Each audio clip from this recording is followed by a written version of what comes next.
আসসালামু আলাইকুম। শীত কিন্তু চলে আসছে, আর শীতের সবজি কিন্তু এই অল্প অল্প শীতের মধ্যে সবজি খেতে কিন্তু দারুণ লাগে। আর আমি তাই বাজার থেকে টাটকা মাছ নিয়ে আসলাম আর টাটকা সবজি নিয়ে আসলাম। এটা আজকে রান্না করব। এই দেখেন দুইটা মাছ, একদম জ্যান্ত মাছ। এই জ্যান্ত মাছ দিয়ে যদি ফুলকপি রান্না হয় তাহলে আর কি বলবো, এক প্লেট না 2 প্লেট ভাতই খাওয়া হয়ে যাবে, সাথে আবার কুমড়ো বড়ি। তাহলে বলেন তরকারিটা কেমন মজা হবে। এই দেখেন মাছটা পুরো জ্যান্ত। আমি এই মাছগুলো কেটে নেব। আর এইদিকে আমি সবগুলো রেডি করে নিয়েছি। ফুলকপি কেটে নিয়েছি, সাথে আমি আলুও কেটে নিয়েছি, আবার কুমড়ো বড়ি।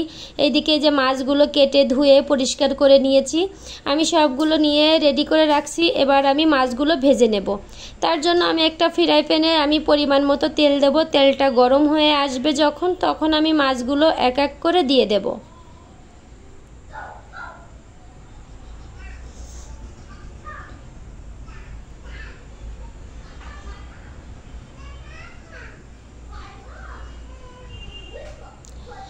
আমার মাছগুলো সব এপাট ওপাট করে আমি ভেজে নেব।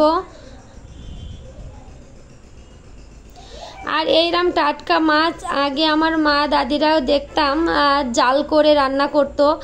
পুকুর থেকে মাছ মেরে নিয়ে আসতো, সেগুলো জাল করে তরকারি রান্না করতো, আর সেই তরকারিটার জন্য বেশি স্বাদ লাগতো, কি বলবো। আর এখন আমরা বেশিরভাগ ভাজি করে রান্না করি। এই যে আমার মাছ ভাজি হয়ে গেছে, আমি সবগুলো মাছ উঠিয়ে নিচ্ছি।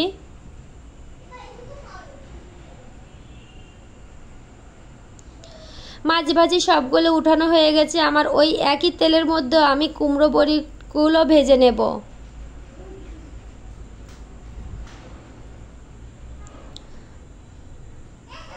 এখানে কিন্তু তেলের পরিমাণটা বেশি দিয়ে কুমড়ো বড়ি ভাজতে হয়, না হলে যে কুমড়ো বড়ি যত বেশি ভালো করে ভাজা হয় তত তরকারির মধ্যে কুমড়োর মধ্যে যে বড়ির মধ্যে যে রসটা না গেলে কিন্তু কুমড়ো বড়ি খেতে ভালো লাগে না।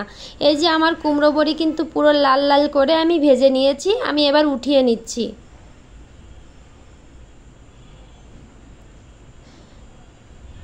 তারপর আমার এই যে কড়াইতে আমি পরিমাণ মতো তেল দিচ্ছি। তেল দিয়ে আমি যেই ফুলকপি কেটে ধুয়ে রাখছিলাম সেটা দিয়ে দেব।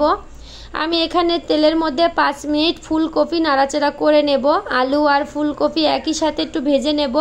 প্রথমে আমি লবণ আর হলুদ দেব না, একটু ভাজি করার পরে লবণ আর হলুদ দিয়ে আবার একটু নাড়াচাড়া করে নেব।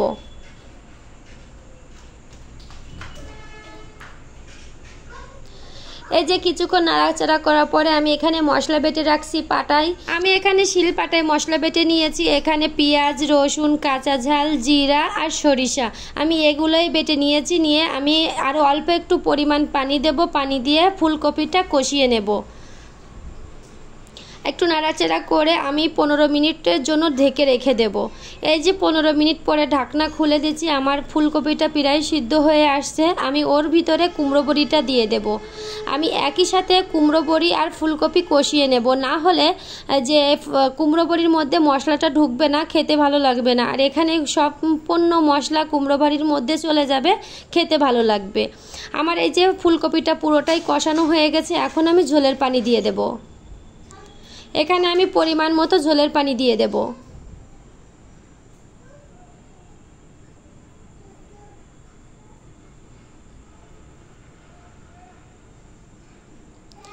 ঝোলের পানি দেওয়ার পর আমি কিছুটা নাড়াচাড়া করে আমি যে ভেজে রাখছি যে মাছ সেটা দিয়ে দেব।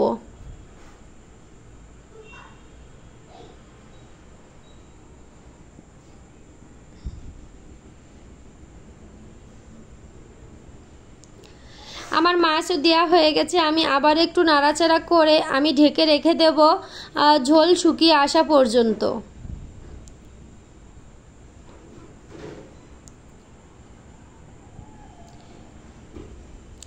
এই যে রেডি হয়ে গেছে আমার ফুলকপির তরকারি।